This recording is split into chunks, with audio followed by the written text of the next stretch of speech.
What's poppin', people? Hello and welcome to the Breakaway podcast. I'm your host, John Root. Of course, joined by the Klay Thompson to my Steph Curry. Can I say that?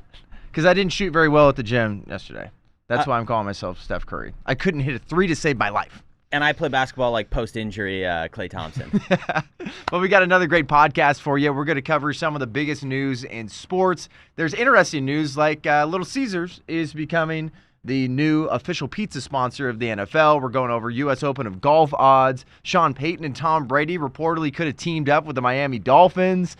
Jack Del Rio is getting ripped for calling January 6th a dust-up, while they continue to say that the BLM riots were peaceful, progressive, and positive. So much to go over. Let's start with some pizza. I'm hungry, Brian. One bite, everyone knows the rules. So here's the deal. So Little Caesars, the third largest pizza chain in the entire country.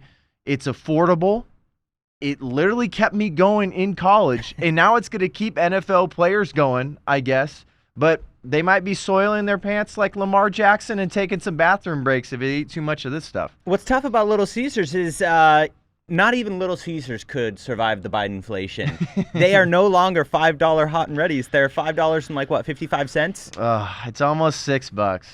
Man. It's just tough. It's tough. But that's a multi-year deal. And we thought since the NFL's got a new pizza sponsor, let's talk about ZA. We're not going to be like Dave Portnoy, just take a bite of someplace and go across Phoenix right now. We're going to do a tier list. Well, and Dave's also, he's rating and reviewing all those fancy schmancy ma and pa shops. We're talking about the people of the pizza, the chains. The people of the pizza. So we're gonna the working man's pizza. That's what the producers are saying back there. Amen to that. So we got our tier maker up here. We're gonna throw up on the screen for you. And at the top, usually you might see some of these tier lists. The top says S for superior. No, we're gonna say AS for absolutely slaps. The best of the best, and then we're gonna go A, B, C, and then instead of crap, we're calling that cheeks. I don't say ASS. I say cheeks because I'm a Christian man, Brian, okay? And then there's a few spots that we've never been to. I know we were going over this before the show. It's like Fox's Pizza. Sorry if you know what Fox's Pizza are. No idea. Godfather's never heard of it. Pizza Ranch, whatever. Where do we want to start, Brian? Can we start with what's absolutely cheeks? Oh, yeah, for sure. Let me start off with one that John isn't accustomed with, but I told him cheeks 100% is Marco's Pizza. I've had Marco's Pizza a couple times, regrettably. And from the sauce to the amount of cheese they put on to the cardboard tasting crust, not good. Not good, Marco's. Be better. You can be better. I believe in you, but not today. Is the dough pretty bad, too? Because I feel like that's a huge part of a pizza. Oh, it's yeah. just like, when you're a kid, you don't eat the crust. But when you grow up and you become an adult, you're like, wow, this is a huge part of the ZA. Mm-hmm. I like the dough. Is it bad? It's terrible. It's like cardboard? Yeah. And then, all right, so what else are we going to add there? Because there's other places like Hungry Howie's I've never been to. Papa Gino's never been to. La Rosa's I feel like I went to when I was maybe 6 years old. So what other pizza place will we put in the cheeks category? Controversial opinion. I would put Domino's in cheeks. Dude, yes. 100%. Domino's sucks. Domino's, I feel like it's... All right, guys, so we got about 555 pounds of butter. Slap it on the dough, all right? I don't know what they're doing with their dough there. And, they might be fixing potholes in their commercials, and they'll give you some money for taking it out of their brick and mortar shop. When they have to pay you to eat their pizza, it's bad. Yes, exactly. This is so bad. We don't want to smell that all the way to your car or all the way to your house, where you're there with a bunch of your drunk college buddies ordering ZA way too late at night. Domino's, cheeks. All right, what else we got in the cheeks category? I don't know if there's anything else that's really bad on this list. I mean, Cece's Pizza, I mean, it's one of the, I don't think it's cheeks. It's because, it's not good, but the fact that you're getting unlimited amount of it somehow makes it better. The fact, and I got a little sweet tooth. Their dessert pizza's actually kind of good. Oh, man.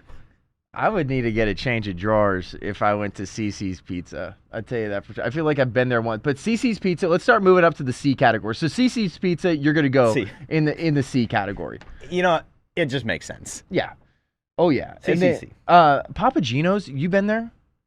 It's been a long time, but I've been to Papa Gino's. If I remember right, maybe one of the producers, they have kind of a sweeter sauce, right? I don't know. I mean, they got pizza, pasta, and more. That seems like one of those places you roll into, and it's just like it doesn't. Kind of makes me think of Fazoli's or something. It doesn't have that real family Italian feel, but at least they're trying. At Papa Gino's, you are not family, unlike the Olive Garden. Ugh. All right, so Papa Gino's, is that Papa a C? Gino's in C, because Yeah. I remember not hating it, but clearly there's a reason I never went back. Also, Peter Piper, I think that is 100% in the C category too. Yeah. It just doesn't, their ingredients don't feel fresh. It feels like they're just kind of like mass producing these Zaws. Well, And you're they're not there not for putting a pizza. lot of love in this pizza at all. And it's not like every single pizza has to take you to heaven every single time, but at least put some effort into it. And I guess we're hearing back there like their lunch buffet is pretty good. But in general, if we're just talking about a slice of Za outside of the lunch buffet, I just don't think Peter Piper does it for me. It's tough when you go somewhere and you're not going there because of pizza. It's hard for me to imagine the pizza will ever be that good. That's why I don't know how you feel. I have not had Chuck E. Cheese since I was a child, so I don't know. I hope not. Yeah. Because if you said you're going to Chuck E. Cheese, like, yeah, Regularly. Yeah, and if you don't have a kid yourself, like, what are you doing at Chuck E. Cheese? I just hang out in the ball pit. Actually, they got rid of ball pits, didn't they? I hope so. Probably because of people like you that might have that in the back of their mind, like, oh, maybe just go to the ball pit to hang out for a little bit. Oh, sorry, kiddo. You'd be like Arnold Schwarzenegger in what's that movie called? The Christmas movie. Where oh my gosh, I'm going blank. Where he plays Turbo Man. It's not White Christmas, is it? No. I'm going blank on that one, but he gets stuck in a ball pit with a kid, and then all these moms start smacking him. Pervert! Don't hang around the ball pit if you're an adult. John's Christmas movies, everybody. But so I feel like Peter Piper and Chuck E. Cheese, both of them fit into the same category if you're not going there for pizza. So the pizza, as I recall, it's just not that good. I would put them both in C. Yes, 100%. That's what Jingle All the Way is the name of that movie. My goodness. All right. And then the rest of these? No, okay, look. Papa Murphy's, you have to bake it yourself. C. No, Papa Murphy's is actually pretty good. Okay, fine. I'll let you convince me on doing the work myself. I feel like there's times where you grow up. We're going from Chuck E. Cheese, where you're a kid, and then you grow up and you're like, you might have to bake your own za, Brian. They're not going to put all that work in, and sure, you might call it lazy. I call it a great business model. The amount of money they save on all that, I think it's great. It's been right around the corner from my parents' place for a long time in Northern California. And the Root family's had a lot of Papa Murphy's. I think it's fresh. I think it definitely allows us to put in a little bit more effort. So where would you put, if between absolutely slaps and B, because clearly you don't like it in C, where would you put Papa Murphy's? I mean, I'd still put Papa Murphy's in a B. Okay. Because there is that aspect where you have to put in the extra effort, but it is good pizza. Yeah, I want that pizza just fed hot right into my freaking gullet. Don't clip that. All right. And then I would put Little Caesars in B. Because Little Caesars, I think, has got the nostalgia behind it. Yes. It's not very good pizza. But it's definitely better than everything in C. I'll tell you that. Oh, 100%. For Like, sure. you can't put it with those. The bang for your buck with Little Caesars. I feel like B's going to end up being our largest category because exactly for what you just said, there are number ones here that don't belong with C, but they're not that great. And so with that, I'll also put Hungry Howie's. Here's what makes Hungry Howie's good. I know you haven't been there. Never been. It's actually a pizza that's fairly similar to like a Little Caesars. Here's the difference. They let you choose a different like flavor, like seasoning, whatever, to put on the crust. And so it's like I always do the like butter and garlic one. It's really, really good. And they were for a long time as well. They were $5 for a large. So their competition literally was Little Caesars.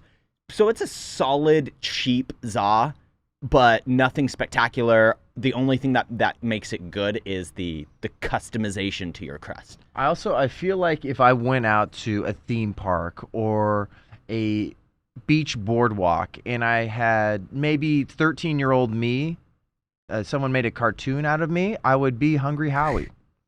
It actually does. Look at that is me. I'm Hungry Howie. $5 pizza. So, all right, I'll just go with you on that. I have absolutely no take whatsoever on Hungry Howie's. The rest of these, look, Mellow Mushroom, it's good. This is my thing about Mellow Mushroom. I liked it because when I was in my younger days, it was open late. But they put like way too much cheese on, which look, a piece of pizza has to have enough cheese for it to meet the category of good. However, when you go over and you're basically just eating, like, I feel like I'm just eating cheese on bread, that's where it starts to get a little to where it's a good pizza, but I don't know if it deserves A or S tier. Yeah, you know, producers saying people would go there just to get drinks. It's kind of just like a but that might add to the za. When it's like you partner it with a nice lager, a late night lager and some za. There's some za that, like, you get some late night lagers and Domino's, it just doesn't hit the same. Pizza's so good you have to be drunk to eat it. So, I mean, it depends on what state you're in. I wish we could have like a inebriated list. These pizzas absolutely slap when you're tanked. But, I mean, Mellow Mushroom, I've only been there a couple times now because I know there's one right across from Arizona State University. Mm-hmm. Party! Definitely a lot of kids having drinks at Mellow Mushroom. Oh, yeah. It's like a very college town pizza. Yeah. So, I mean, I would put it as a B. I thought it was pretty tasty. It's but good. Like, look, all the B pizzas, I like them. I'll eat them. I'm not avoiding them like I am the rest of these. You know what I think could really trigger some people is putting Giordano's at B. Oh, yeah. But I think Giordano's, I thought it was fantastic. But yeah, like I didn't grow. Dish guy. Yeah, I just didn't grow up in that area, and it feels like I'm kind of eating lasagna. Like lasagna is pretty good, everybody. It's bomb. But in general, like I have half a slice, and I feel like I just ate an elephant.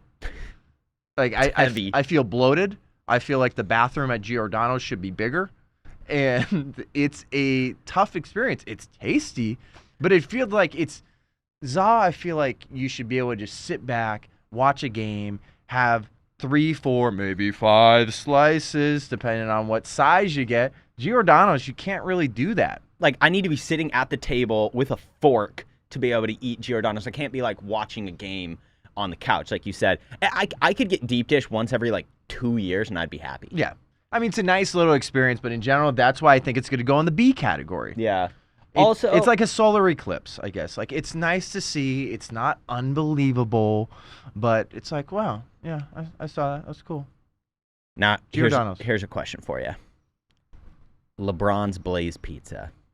Because Blaze is different than Mod. Mod's the one where you can, it's almost like a Chipotle line. Mod's a Chipotle line, right? Yeah, where you, like, customize it. Blaze isn't that? Blaze is similar, yeah.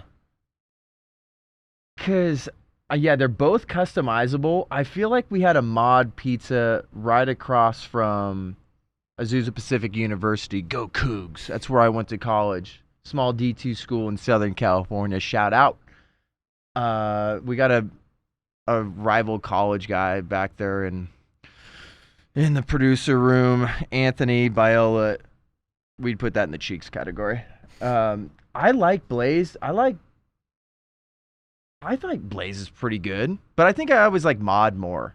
I definitely see that's the argument better. I was gonna make is if I have a chance to go, customize my own za, I'll be going to Mod over Blaze. So if Mod's gonna make it to A or S tier, Blaze has to be lower. Yeah, Blaze has got to go B. Plus LeBron owns 10%. Oh yeah. So B. So you're saying that this place it's not bad. No. But it definitely flops at certain points. Chokes in the fourth, there's some ingredients that are pretty good, but when you team them up with some other older ingredients, they don't work out very well. If the mushrooms are old, it can't compete. This pizza would not make the playoffs. I tell you that for sure. So at this one, I love how La Rosa's is still on there when I think La Rosa's needs to be a never been to. I can't remember eating La Rosa's. I feel like I've either been there once on a drive up and down California or not. Can we just put that in C? Can we just go back? Because I can't remember. I can't remember if I've been there, but it's like back in school filling out the bubble test and you just don't know. All right, C. I skipped this one, so yeah, that's the safe bet. We're just gonna go C. All right, so I think we're gonna start moving up here. Now, these are the playoffs. This is it, baby. Blaze couldn't make it to this. All right. Actually, wait. Why is Pizza Hut still here? Whoa, nobody out-pizzas the Hut. Okay, yeah. No, let me tell you why. Because no. Just listen. If we're gonna put this John. in absolutely slaps or I'm leaving. We might have to. Here's the only argument I'm gonna make. If you're getting a regular Pizza Hut pizza, probably in C. However, think back, John. You're 9 years old. You're 10 years old. You're at school, and you get a personal pan pizza. And how much did that slap? For me, Thursdays was pizza day at my elementary school. And we got personal pan pizzas, and they were so good. I feel like we're going to get into my absolutely slaps selection. I'll tell you the Zaws that I used to get at a couple schools I went to. But Pizza Hut, it is definitely above Domino's. Oh, yeah. No doubt. It's better than CC's. Is it going to be the last one to make the D category? Yeah, there's no way that Pizza Hut is an A. You're right. You're telling me that, like, this is exceptional. Because I feel like I see A as exceptional, and then we have absolutely slaps, which is S superior. is just like GOAT tier, you know? Yeah. You're right. It's the nostalgia that carries Pizza Hut to the B tier, but it can't get it past that. They have good commercials. It's better than some of these other little chains here. Their pepperoni pizza is probably one of the better ones. I think it might even be. I think it's better than Little Caesars. Yeah, pepperoni. It's better. But so yeah, it belongs in B tier. And they got the mozzarella stuffed crust and everything. Like they have a nice little spin to everything, but there's no way I'm going to put it as an A. All right. No, so now we're moving to some big dogs. The best of the best. The Za. Sbarro, I think, definitely is going to be an A. It's one of those that I think it's like thin. It gets it done. It's not too cheesy. I think the sauce is not overwhelming. It's a nice little thing to see at the airport every once in a while. Maybe you're at a mall. Exactly. It's got that little nostalgia to it. I know all you junior hires out there, you probably had Sbarro. It's the only thing you could afford when you were in junior high going to the mall. Sbarro cares about you, and they care about your pocketbook, especially during this inflation time. And for just grabbing a slice, they always had a nice spread of different selections. Like there was a bunch of different types of pizzas you could get. You didn't just have to get like a pepperoni. Mm-hmm. And they were good too, because a lot of times, people try to do, different pizzas and they suck. But sometimes these pizza places aren't there for you when you need them the most. Sbarro has been there many, many times. Sbarro, welcome to the A category. And then I would say California Pizza Kitchen. Yeah. I would say some of their pizzas are pretty close to the absolutely slaps, because you go to the frozen section at your grocery store, they're going to have some California Pizza Kitchen pizzas. Mm-hmm. It's going to be a lot better than Red Baron, a lot better than DiGiorno. But when you go into California Pizza Kitchen, I think it's a nice little experience. It's not quite fine dining, but it's definitely a step up from these other pizza joints. And you can pair it with some drink. You can pair it with a good salad, pair it with a good pasta. And it feels like everything's pretty fresh.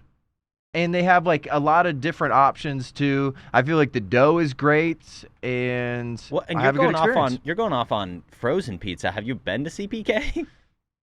I have been to CPK. Okay. That's what I was saying. Like you go into the place, it's a good experience. Okay. Everything's fresh. You can pair it with some other stuff, but like just the Za. Have you ever had their butter cake?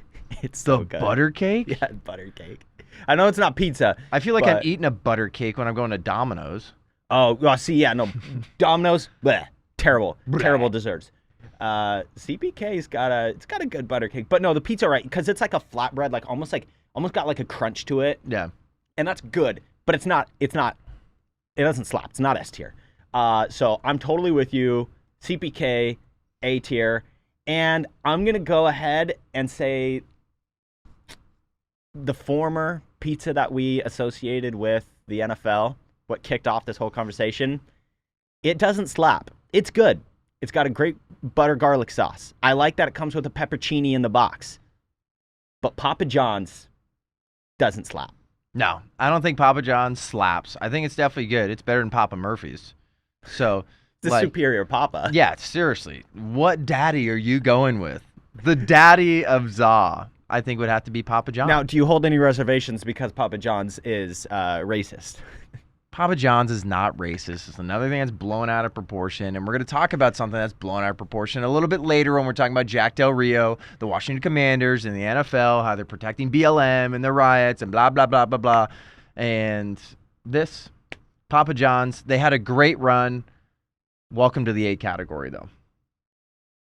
All right, this is where we start getting a little crazy here.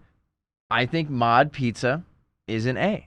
I don't think it absolutely slaps. I think you got multiple different options. You're not just calling into your local pizza place or heading in just like, I want a pepperoni, or I want a Hawaiian, or I want a meat lovers. You can throw whatever the heck you want on that za. It might get kind of expensive, but there is that aspect of having your personal pizza. You feel valued, and you feel like you can do you.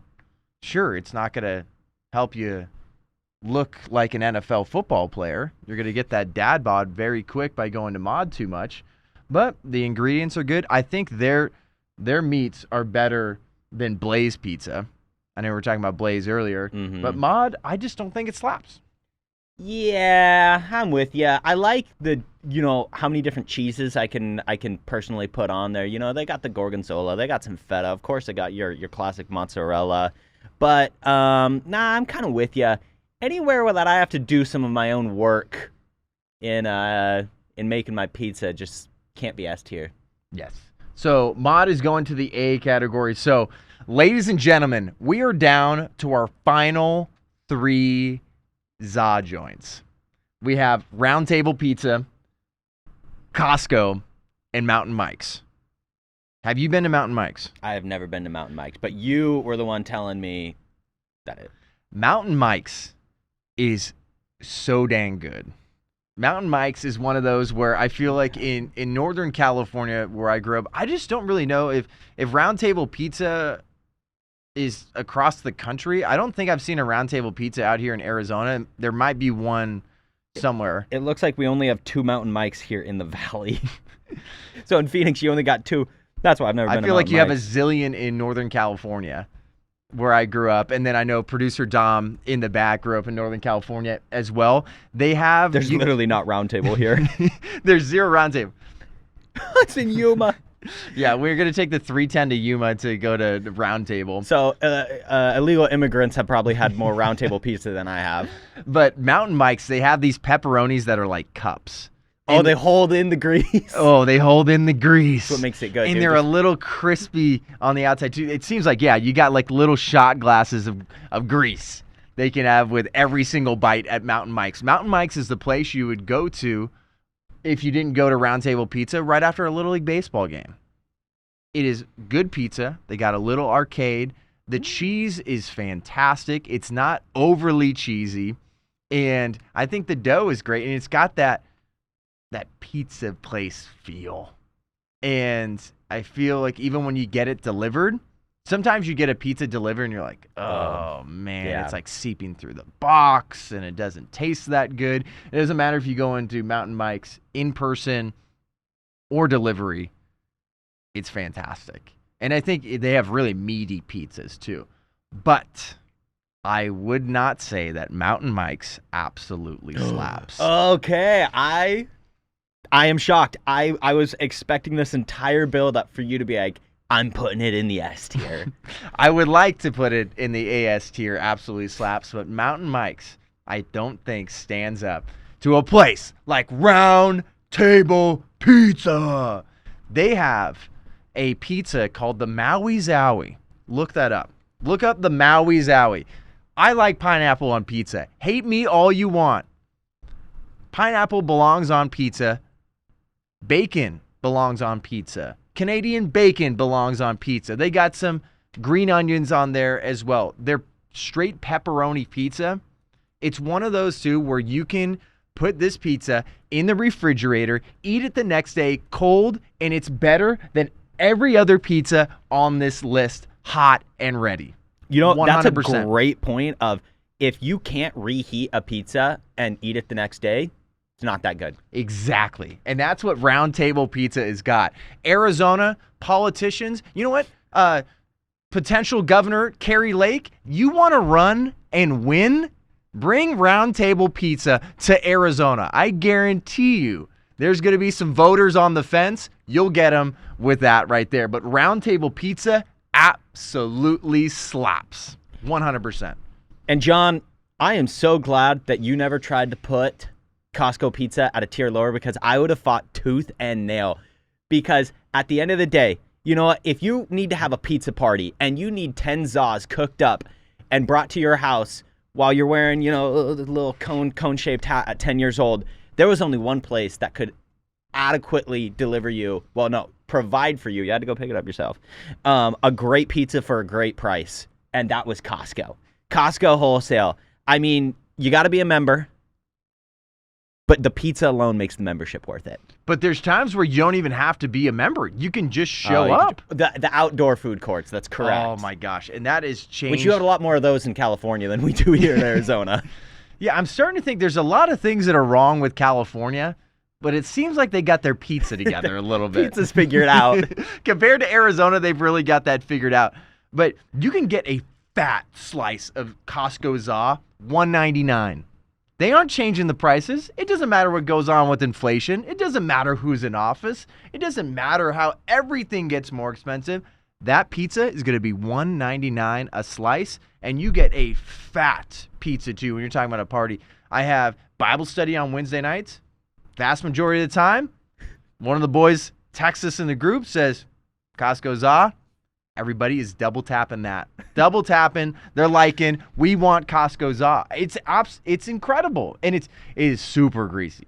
I tell you that. There's times where I'm picking up about a baker's dozen worth of napkins, slapping them on there, and I got grease seeping through like it's a Brawny commercial or something. And then I'm tossing it off to the side, tossing it in my mouth. Costco Za absolutely slaps. And, you know, you're talking about in the group thread, you know, I'm picking up some Costco Za.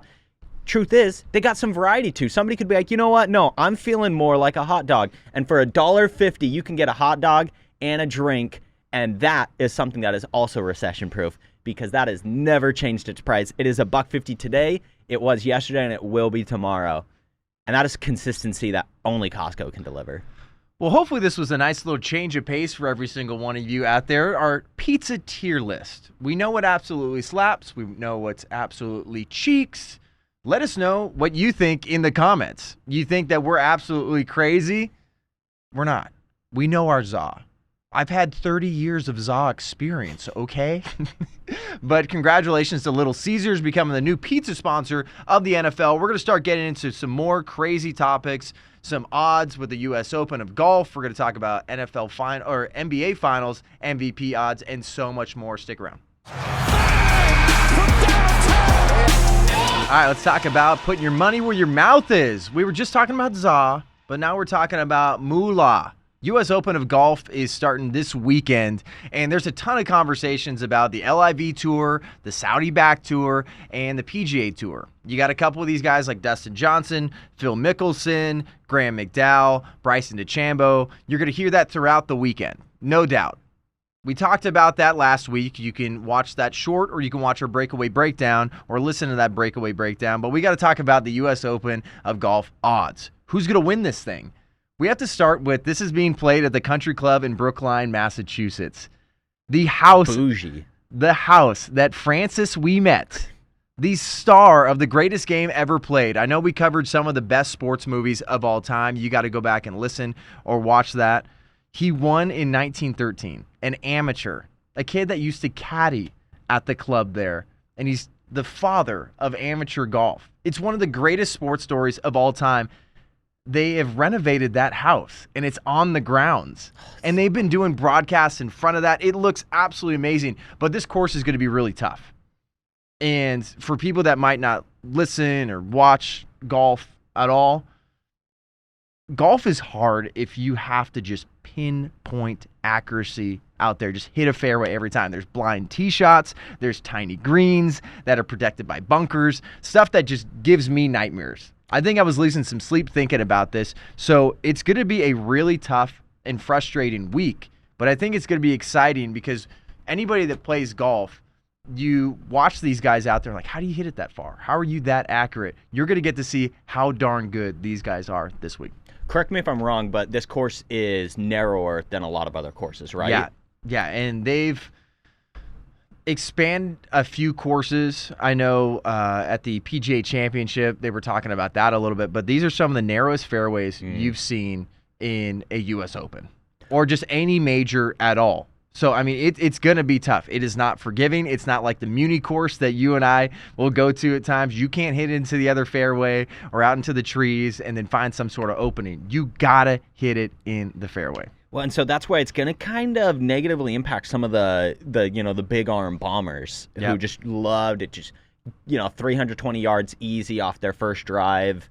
Some of those guys are going to end up struggling a little bit.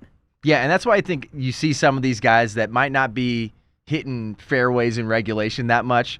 Here's the odds right now. So Rory McIlroy, who just won the Canadian Open, he's plus 1,000. And I'm sure people might not bet on golf that much. You're like, what do you mean plus 1,000? This is totally different than any other sport. It is tough to win a golf tournament. And then you got Justin Thomas at plus 1,200. You got Jon Rahm, ASU guy, plus 1,500. Scotty Scheffler, number one in the world, is plus 1,500. Then you got Cam Smith. Zalatoris is at 2,700. Brooks Koepka, 5,500. And then you got people like Justin Rose at 7,000. So Colin Morikawa, too, I feel like he could have a big week. But for me, I'm either going to go Rory McIlroy, Patrick Cantlay, or Justin Thomas. Okay. I would love to see a Rory McIlroy and Justin Thomas playoff. Because these are two guys that have stood up for the PGA Tour right now, and they have been their poster boys. Rory McIlroy is 100% the guy that is behind the PGA Tour. And as for Phil Mickelson, as we wrap this up, he hasn't finished in the top 25 at this tournament since he nearly won in 2013. So really don't expect a lot out of Phil Mickelson other than some crazy storylines, some big press conferences, and a lot of emotion. So it's going to be tough to bet on. It's going to be a crazy tournament. Good luck to every single golfer out there. All right, let's talk about the WNBA. And before you turn off this YouTube video or get off of Apple and Spotify, you might hear WNBA and you're like, oh, God. This Brittany Griner story just continues to get crazier and crazier. Obviously, Brittany Griner has said that the national anthem has no place in the WNBA. We've covered a lot of that, how they've supported Jacob Blake. But, that is not relevant to this situation anymore. What happened here was Brittany Griner was arrested in Russia. For people that don't know, she was arrested back all the way in February for allegedly carrying illegal cannabis oils in a vape cartridge when she attempted to enter the country. So a lot of these players, too, they're trying to say, oh, well, if we got paid more in the WNBA, they wouldn't have to go over to Europe. We wouldn't have to deal with a situation like this. But there's a supply and demand. There's marketing. There's broadcasting rights. The money is not there, and that's what a lot of players have to do is just find a way to continue to make some more money. And in general, Brittany Griner made the wrong decision. Sounds like she was trying to hide this. Yeah. And you don't do that. And this was right before we saw the invasion, and then obviously there was an invasion into Ukraine. There's been so much turmoil over there. And since then, her detention has been extended 3 times. And the big part of this story is, I really believe, to bring politics into this, President Trump will be adamantly against Brittany Griner's politics. But he would have her back home, no doubt. And the fact that this has taken so long for something as simple as cannabis oils, which was still illegal and still wrong, the fact that she's still out there and could potentially face up to 10 years in prison for this. And it seems like the U.S. government's done nothing at all. It's pretty wild to me. Well, and there were talks of a prisoner exchange for Brittany Griner for some like Russian arms dealer, and Twitter just went wild with that one. I'm talking to how fleeced the United States would be getting on that deal. Like, that's like any team trading for Russell Westbrook right now. This would be the most valuable WNBA player of all time. If we could laugh about this situation. Well, we can, because look, the truth is, yes, it sucks. My heart goes out to Brittany Griner. She's an American. I want to see Americans get returned home. 100%. But look, it's not like, I guarantee you she is not, suffering extremely where she is. You made a bad choice. Live with the consequences. I want to see you come home. But frankly, she got detained like a week before Russia invaded. We knew, like, anybody who was paying attention knew shady stuff was going on at that point. A month before that, she should have been like, basketball or not. I make enough money to live back in, like, because look, these women aren't paid great, but Brittany Griner still makes six figures. Like, she can live in Arizona fine on that money. Come home early before Russia goes to war. Yeah, she made a horrible decision, no doubt, and I could definitely tell you some stories of AAU basketball stuff that I had to deal with, and even my brother's team got detained in Texas for people trying to smuggle stuff onto the plane. It's crazy, but I think at this point, bring Brittany Griner home. It's got to happen. All right, enough is enough. President Biden needs to do something. This administration, like Brian said, she's an American. She needs to come home. So let's talk about the Washington Commanders, the Redskins, whatever you want to call them. It's a terrible name, and they're making terrible decisions because they just fined Jack Del Rio $100,000 for calling the January 6th protest a dust-up compared to BLM riots. Obviously, the NFL has put end racism in their end zone. They've been massive supporters of Black Lives Matter. But I think the response to this by Ron Rivera, the head coach of the Commanders, has been disgusting. It's not truthful, and there's a revisionist history about what happened here. Everyone loves to pretend, especially the left, that January 6th was the worst thing that's ever happened to our country. Wow, totally disregarding the destruction, the death, and the division of BLM riots. Check out Jack Del Rio's statement at this press conference. No problem. And then we have a dust-up at the Capitol. Well, there's nothing burned down. And we're not going to talk about, we're going to make that a major deal. I just think it kind of two standards. And if we apply the same standard and we're going to be reasonable with each other, let's have a discussion. That's all it was. Let's have a discussion. We're Americans. Let's talk it through. So after you hear something like this, Ron Rivera came out and said that these violent protests of 2020, death, destruction, division, Ron Rivera is calling these comments a distraction. And he's saying that these do not reflect the organization's views and are extremely hurtful to our great community. Tell us a little bit more about what he said. Yeah, so Ron Rivera's comments honestly got me heated on it, because this is the part of it that bothered me the most. He said Coach Del Rio did apologize, which also, don't ever apologize to these people. There's no way he should have apologized for this whatsoever. Absolutely. So Coach Del Rio did apologize for his comments on Wednesday, and he understands the distinction between the events of that dark day and peaceful protests, which are a hallmark of our democracy. Coach Rivera, what's peaceful about burning down police stations or lighting the Portland courthouse on fire or killing people in the streets? Like, my goodness. Okay, let's say you don't like January 6th. That's fine. I think the people who went into the Capitol are morons. And I will say that over and over and over again. They're dumb. But also, what you got to ask is, when was the last time somebody tried to, every time they call it a coup, when was the last time somebody tried to, take over a country with no guns? Like, they went in with Trump flags. Like, that's the most dangerous thing they had on them. And that's where we get to think what you want about January 6th. And I know it gets a lot of people very emotional, and everyone's emotional about everything right now. That turns into this whole like right-wing conspiracy thing, and just push that off to the side. But if you're comparing both these things, you have Ron Rivera that said there were deaths at the Capitol. That is false. Well, The only person kind of false. Kind of false. But the only person that was shot and killed was Ashley Babbitt. But no one's going to bring that up at all. But if you're going to compare this to the Black Lives Matter protests that were not peaceful protests, they were riots. Mm-hmm. And it caused the most destruction we've ever seen when it comes to, what do you even call that? Just insurance claims. There was tens of millions of dollars, almost hundreds of millions of dollars in damage for this stuff. And what I would say as we finish this up is we have a sitting congresswoman in the United States of America that described 9/11 as some people did something. We also have a vice president that wanted to bail these peaceful protesters out after they're stomping on the flag, they're destroying police cars and precincts, people are dying, and it created more division than we've seen in our entire lifetimes. And you're going to burn Jack Del Rio at the stake for calling January 6th a dust-up compared to that? And you're not holding these other people accountable, or any other player or coach or Greg Popovich or Steve Kerr or Gabe Kapler? Come on.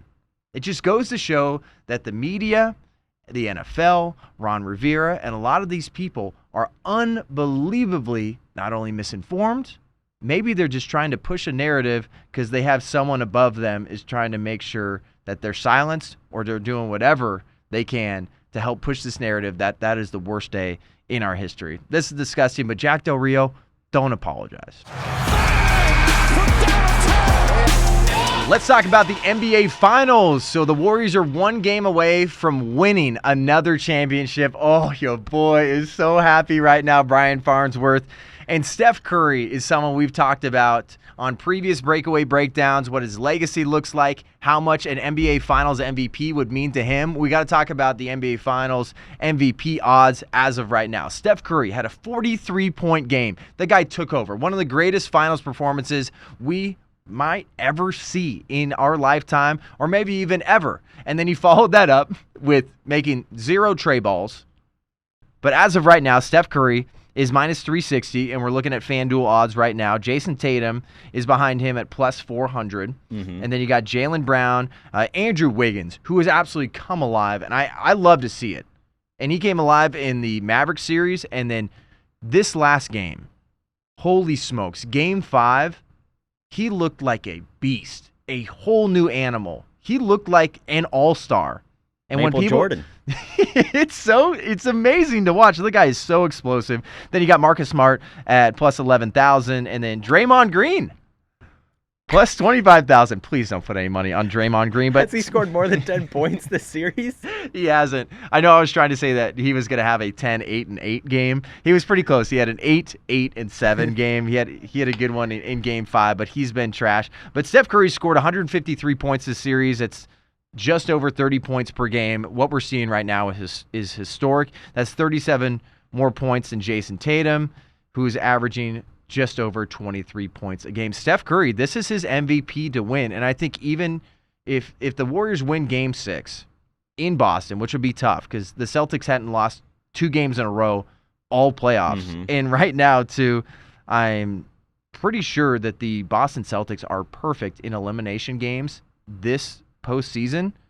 So it's going to be tough to beat them. But if the Warriors win and Steph Curry has like a 15-point performance, he's going to win MVP still.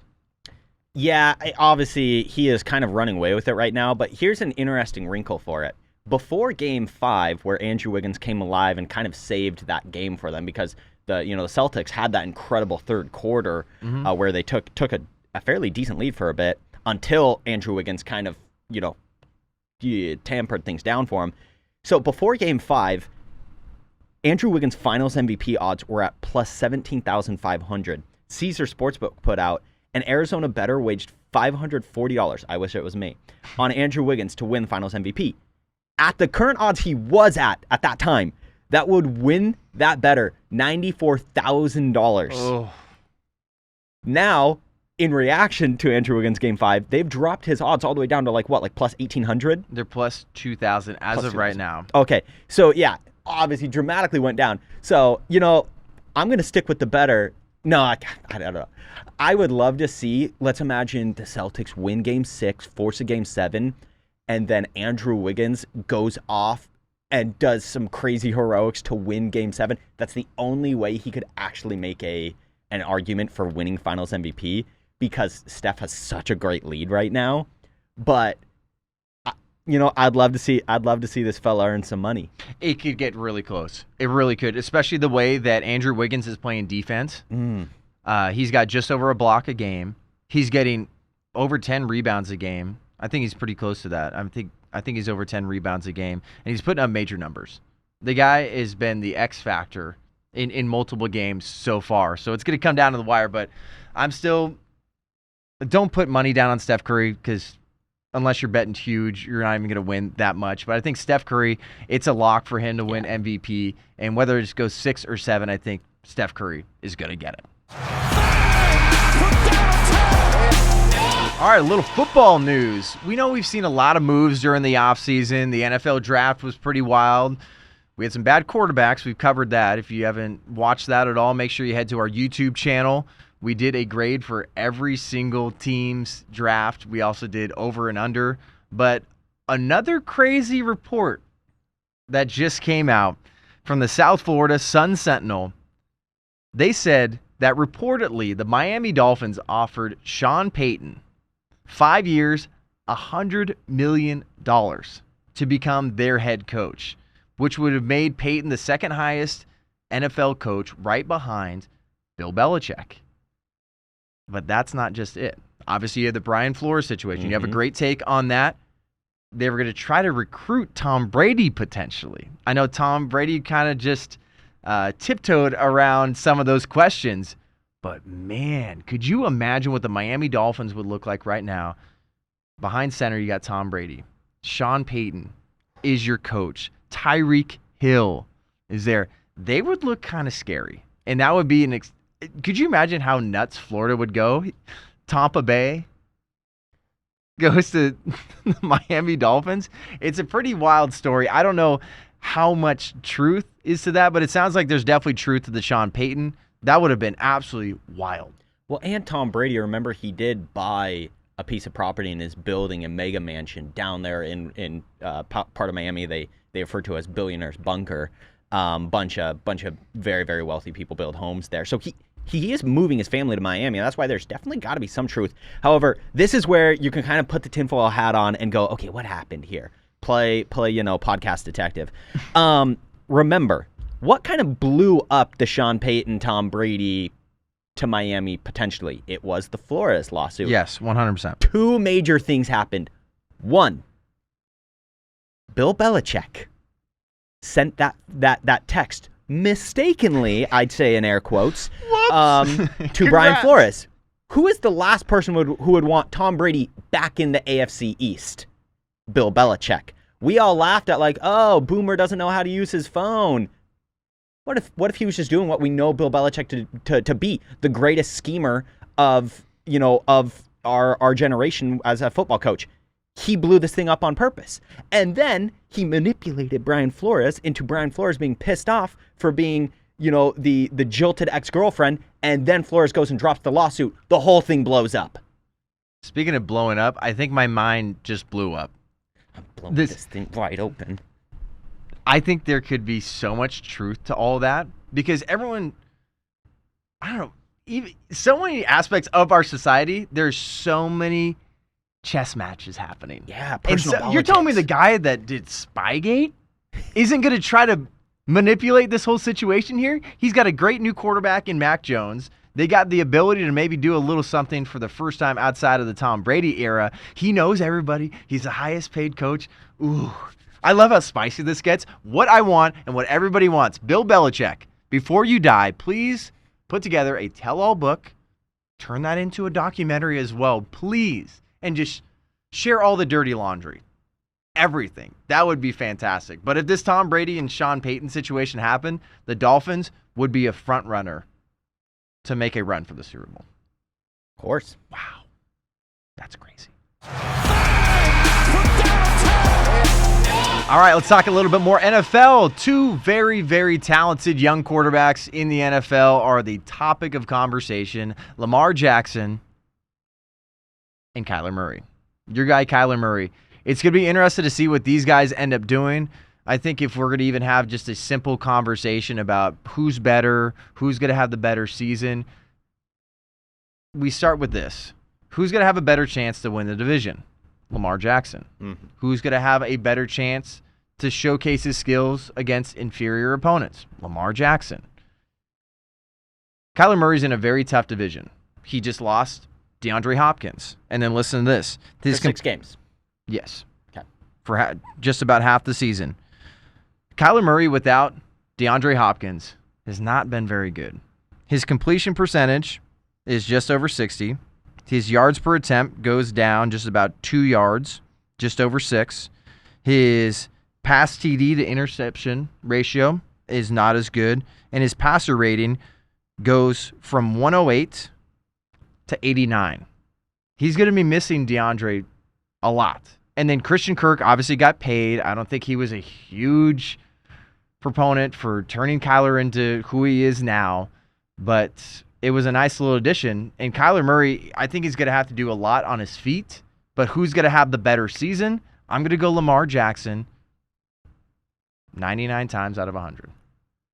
That's a lot of times. Yes. I wouldn't be that confident. Look, Lamar has the superior O-line without a doubt. Ronnie Stanley is just a stud. And then they got a few other good pieces along with that rookie center Tyler Linderbaum. Yeah, I think is going to be great. And I really like J.K. Dobbins. I think J.K. Dobbins, unfortunate towards ACL last year during training camp, but I think he's going to be really, really good. I think they're also going to move the offense back to what it was 2 years ago, where you're doing a lot more with Lamar on his legs and whatnot, taking away some of the deep throw. They traded, Marquise Brown to the Cardinals because they're going, hey, you know what? He was dropping balls anyways. However, Kyler just has superior weapons. That's without a question. Once you get DeAndre Hopkins back, you have D-Hop. Marquise Brown is a good receiver despite the drops. Get rid of that. He's one of the better deep threats in the league. You got Zach Ertz. You got rookie Trey McBride. Rondale Moore flashed some good potential last year. And then you still have James Conner. They just brought in Williams. And Conner's he had a great season last year. He's going to have some touchdown regression. No doubt, because they're going to be keying on him a lot more, and then that if they're keying on him, that might open things up for Kyler maybe a little bit more. Absolutely. So Kyler has the better weapons. I mean, Lamar's best receiver is Rashad Bateman, who is kind of a question mark still. Didn't come out of a huge program, came out of Minnesota. So there are definitely a lot of questions. However, what I like is the leadership of Lamar Jackson and the maturity of Lamar Jackson, even how young he is. Kyler, I tend to see too much him pouting on the sideline, doing whatever drama we saw earlier in the offseason of trying to manipulate things around a contract. You just don't see that out of Lamar. Lamar's cool. He's even-headed. I like the way Lamar, positions himself. He's also got a better defense than the Cardinals have, which is, going to impact the offense. I really like Kyler. Fantasy stats-wise, I think Kyler has the better season. However, football-wise, it's going to be Lamar. Yeah, because I think Lamar, stats-wise, might not live up to Kyler. I think they're going to be fairly close again. And they're both unbelievably athletic, fun to watch. Lamar Jackson, a former NFL MVP. Mm-hmm. But who do you want to give the ball at the end of the game? I would choose Lamar Jackson over Kyler Murray. Kyler Murray just has not proven himself in these clutch moments yet, and he's fallen apart. And Lamar Jackson has definitely had some rough goes, but in general, stats-wise, you compare, Kyler might be a little bit above him, like I said, but Lamar, the way he performs, is going to turn into team wins a lot more than Kyler's individual performances turning into team wins. I agree. So I think Lamar Jackson is going to have a better season than Kyler Murray next year. Oh, the officiating's so bad. I hate these guys. They hate my team. Everybody complains about the officials, especially during the NBA Finals. I am one of those people. No doubt. We're always complaining about the officials. There's so many things that are going on in Major League Baseball. Should we get robot umps? The NFL, we're doing different reviews to make sure we get this right. The NBA, I think they've started to slow the game down a lot more, but it seems like at this point, there are certain times, I even noticed it during the Western Conference Finals, that the officials have been playing a major role in some of these games. Mm-hmm. Some teams, they let it get to them. The Boston Celtics, they have allowed some of these calls that don't go their way to get to them. I don't see the Warriors doing that as much. And I think a lot of people have said that on major media outlets. And I think that comes from inexperience. But the question is, should officials be fined, suspended, or even have to answer for bad calls? Finding is tough because these guys aren't making the same money that the NBA players that they're reffing are making. They're making much more pedestrian salaries, closer to what your average person makes. I bet they still get paid pretty well. But so finding, I don't really agree with that. And there has to be a certain level of error that you allow them to do. So what I think would be is kind of like how they do with techs. Like, if a guy gets a certain amount of technical fouls, he gets suspended for a game. Mm-hmm. I could see a world where if a ref makes enough bad calls, you suspend them for a game or 2 games, or they lose out on the opportunity to ref during, say, the playoffs or ref during the finals, because obviously they're probably getting boost in pays if they're chosen to ref the finals. So that's where I'm more like, create a system where there's an incentive for these guys to try and do a better job of making sure they get the right call. However, at the same time, they're humans. Unless we have, just taking way too much time to decide on every call if it was done perfectly. I don't want that. It messes up the flow of the game. Let them make some mistakes, but also have some accountability in there. Because looking this up too, about senior officials in the NBA make about $500,000. That's actually pretty freaking good. So it's good.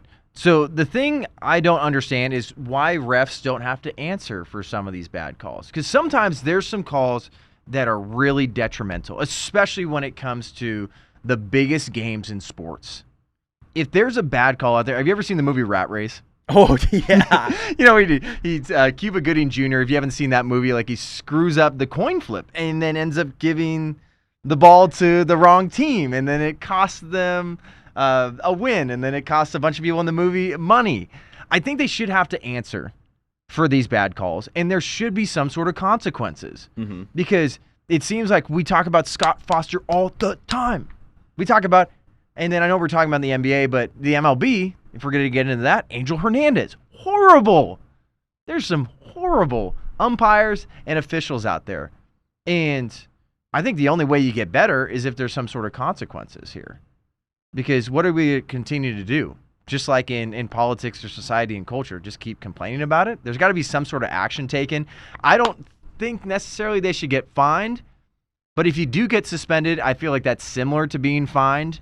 Suspended without pay. Yeah. Yeah. Exactly. So I think they, at very least, need to answer for these bad calls. And it seems like right now, if I put my tinfoil hat on, they might be protecting these guys. Because especially with betting getting bigger and bigger in sports, these guys might be trying to protect the line. They might be trying to protect the over-under. That is all speculation. But in general, there should be some sort of transparency with these officials. Yeah, and I'm seeing the referees have some sort of collective bargaining agreement with the NFL. Oh, in the NFL, I don't know if the NBA does.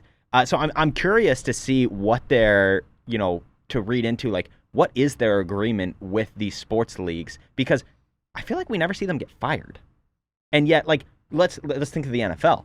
The guy who messed up the end of the Saints-Rams playoff game a couple years back, that dude should have gotten fired. Like, if I would have make a mistake that egregious at my job, I'm done. I'm fired.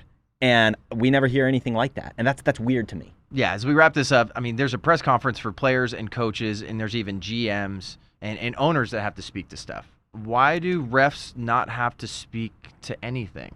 Yeah. Especially when they play such a vital role in some of the biggest games in sports. It's weird to me. Once again, give us some sort of transparency, and please just be better at your job. Last but not least, let's talk about Game 6 of the NBA Finals. We've given you the MVP odds. Steph Curry looks pretty good. How is he going to respond after he put up a goose egg from deep? I would bet he hits a 3. He's definitely going to hit a 3. And how are the Celtics going to respond? They're clearly pissed off. They play great at home. And I know we mentioned this earlier, but Boston is 3-0 when facing elimination this postseason. They came back from a 3-2 series deficit against the Bucks in the Eastern Conference semifinals.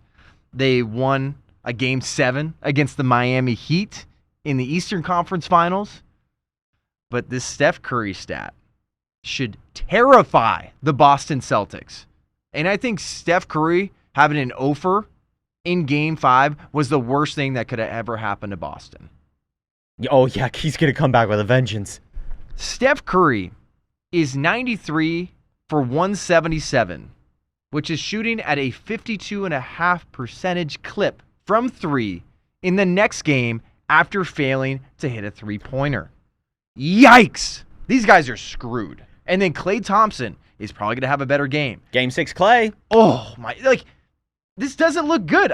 You put all the stats out there about how Boston, against the wall, has played well. They have not seen Game 6 Klay. They have not seen a Steph Curry after he's failed to hit a 3. Andrew Wiggins looks like an absolute man on a mission. Draymond Green finally figured it out this last game. Jordan Poole obviously throws up some garbage jumpers at times, but he'll hit some big shots. Kevon Looney continues to scrap at the boards. The Warriors look good, and Jason Tatum and Jaylen Brown need to figure it out. And I think the X factor, though, for this game, outside of those two guys, Marcus Smart. They have gotten under his skin, and it has hurt him throughout the game. He's gotten worse and worse. He's gotten more emotional, and that's where he didn't end up hitting Jordan Poole, but he took a swipe at him. It's hurting his team. He's getting technical fouls. Marcus Smart is the greatest defender in the National Basketball Association this season. Per voters. And he needs to show that this next game. So, I don't know. I'm going Warriors, and I don't see the Celtics winning this game. It's going to be close, but, I mean, the Warriors have everything going for them right now. All right, I've got a bold take for you, John. I want to see how you react to it. I think if the Warriors want to beat the Celtics at home tomorrow night and win the NBA championship, Draymond Green either needs to foul out again or get benched late in the game. And that's what I believe. You say he figured it out last game? Kind of. I still think late in the game he's better on the bench than on the court if the Warriors want to win. There's parts of me that can't agree with that, but in general, he had a pretty solid game. Yeah, he had a few steals, he had a few blocks, he looked great on defense, and he was so much more under control. He almost looked like in early days Russell Westbrook, like a chicken with his head cut off in the first 4 games of this series, and I think it's because he got really emotional, and he allowed the emotion of this championship to get to him more than I think I've ever seen as a Warriors fan. I've watched every single game of this amazing dynasty run that they've had, but he's going to be the X factor again, and I think he needs to put up around those 8 to 10 points again. Flirting with the triple-double. Yes, exactly. I mentioned earlier, and I know I put it on my IG story, I'm like, watch, Draymond's got to have a game. 10 points, 8 rebounds, 8 assists. He was pretty darn close. He needs to have another one of those games. If he fouls out again, whatever. But in general, don't make them bad fouls. Celtics have done a good job, especially Robert Williams. He's had some very good championship fouls that have put people at the line. Celtics need to be better at the line, too. They were horrible at the line, especially in the first half of this last game. So Draymond's going to be an X factor. So Draymond and Smart, outside of those big names, these guys really need to figure out how they're going to be the spark and the glue for their teams because they have been throughout the season. And Draymond Green, I'll always say with this dynasty run, Draymond has been the glue for this team. He has been the energy guy, and fans of the Warriors love him, and then everybody outside of that hates him. And that's what he does so well, but don't do it to the detriment of your teams. Another Draymond question for you, because Draymond's just such a fascinating character. Obviously, we've seen him start to pivot a lot more towards looking at that post-career media world. He's, signed a contract with TNT where he comes and does some stuff there. He also has signed with Volume Sports, Colin Cowherd's company. Is there a chance where, because obviously his play has declined, we know that. He's not the defensive player of the year candidate he once was. He has struggled at times, not playing as tight. Is there a chance that if they win this, that he rides off into the sunset and moves into a post-career media role? He's not ready to quit basketball yet. He's got way too much in him. I mean, just even the way he plays, he's still just got all the energy in the world. And I don't think we can look at this situation just like we kind of look at a Kyler Murray situation. Right now, Kyler Murray's just getting crapped on because of the way he's interacting with the big dogs at the Cardinals and the way his last postseason game went. And then Draymond, he's fouling out every single game. He looks highly emotional more than he ever has and doesn't seem that under control. So Draymond Green, he's going to stick around because I think they might almost want to ride off into the sunset together, like Clay, Steph, Draymond. Do it till the wheels fall off. Exactly. So right now, for me, I'm saying the Warriors are going to get that dub in Game 6. If for some reason that doesn't happen, Warriors are going to win this series. No doubt. I don't see them losing at home. But Game 6, it's going to be a lot of fun. And there you have it. That's the Breakaway Breakdown. I know we had a lot of stories this week, but let me know what you guys think about all this in the crazy sports world. What do you think about the Warriors? What do you think about Jack Del Rio's comments? Make sure you follow us on Instagram at TPUSA Breakaway. We're also on Apple and Spotify. Make sure you subscribe there. Leave a 5-star review. And as always, we are on YouTube. Press subscribe. Press the bell. Check out some of our amazing Sunday conversations. Just had Jonathan Isaac on the program. And before I let you go, congratulations to the Tampa Bay Lightning. They're heading to their 3rd Stanley Cup Finals, and this might become one of the greatest dynasties we've seen in sports. We don't talk about a lot of hockey, but the Lightning, they look good. Congrats to them. It's going to be a very, very fun series. Make sure you guys check in on next week. Next week, we're always here on Wednesdays. Adios. Puts it out.